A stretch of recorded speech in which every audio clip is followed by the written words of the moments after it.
જી આજે આખો વિપક્ષ એટલે કે આમ આદમી પાર્ટીના જેટલા પણ કોર્પોરેટરો ચૂંટાયા છે તમામ કોર્પોરેટરો સાથે અને તમામ અલગ અલગ વિસ્તારના સંગઠન સાથે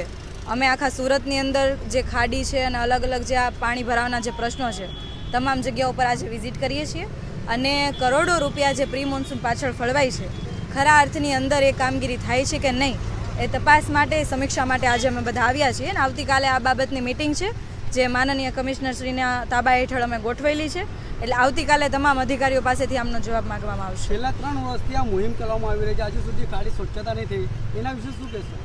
જી મુહિમ ચલાવવામાં આવે છે, મુહિમ ખાલી દેખાડવા માટેની છે, કોન્ટ્રાક્ટરોના પૈસા ખીચામાં નાખવા એના ખીચા કઈ રીતના ભરાય એના માટેની છે અને ભારતીય જનતા પાર્ટીના શાસકો કઈ રીતના આમાં કોન્ટ્રાક્ટ આપીને પોતે કઈ રીતના કમાઈ શકે એના માટેની મુહિમ ચલાવતા હોય એવું સાફ દેખાય છે. કેમ કે અહીંયા રૂબરૂ આપણે જોઈએ તો બધી જગ્યાઓ પર ખાડીની અંદર ગટરોના આઉટલેટ આપવામાં આવેલા છે, ખૂબ મોટી સંખ્યામાં ગંદકી છે, માણસ ડૂબી જાય એવી પરિસ્થિતિઓ આમાં દર વર્ષે સર્જાય છે. દર વર્ષે એકાદું બાળક કોઈનો જીવ જતો હોય છે.